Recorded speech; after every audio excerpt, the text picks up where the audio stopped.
Patty Ann, there's been growing tension, as you know, between the United States and Israel after the United Nations Security Council vote condemning Israeli settlements. The U.S. could have vetoed that resolution as a permanent member of the Security Council, but chose not to. Well, Israel's ambassador to the United States, Ron Dermer, said on Special Report last night that the vote, in his view, harms the hopes for peace. This is a very, very bad UN resolution. You know, when Hamas and Islamic Jihad, two terror organizations that are committed to Israel's destruction, are celebrating the passage of a UN resolution, that's not a resolution that the United States of America should abstain on. That's a resolution that they should veto. Well, John Huddy is live in Jerusalem with the very latest on all this. And, John, let's first start with the Obama administration. They're denying that they are behind this resolution, but Israeli leaders have continued to contend that the White House was responsible for it.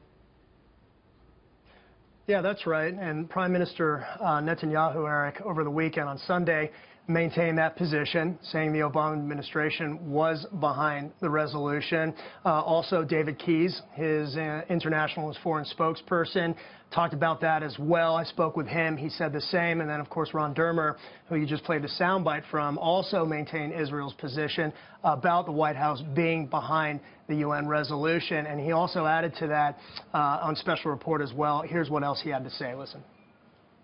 We have that evidence, and as I said earlier, we're going to present it to the new administration, and if they choose to share it with the American people, that'll be their choice.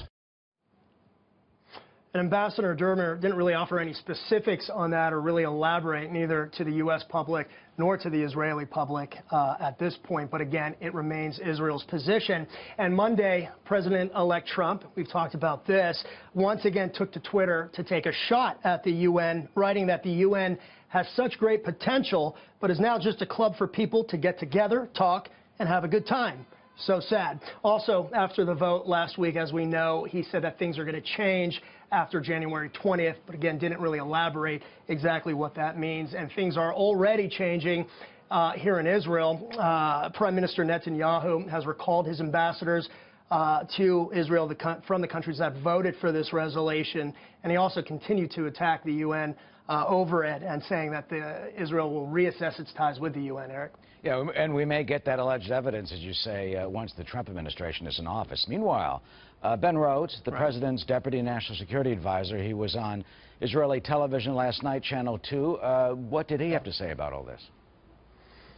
Well, unsurprisingly, Eric, he defended the Obama administration's policies regarding Israel's settlements.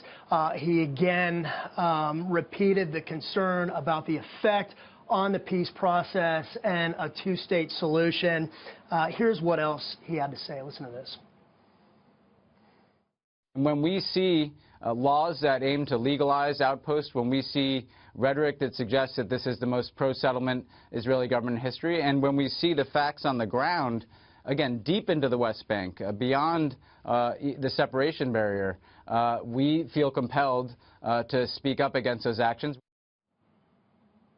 And here in Israel, as you can imagine, this is on people's minds, and I've talked to people about it, and those that I've spoken with say, while they're dismayed about it, Eric, they're not exactly surprised given President Obama's history with Prime Minister Netanyahu. Eric. All right, John. John Huddy live in Jerusalem this morning. John, thank you as always.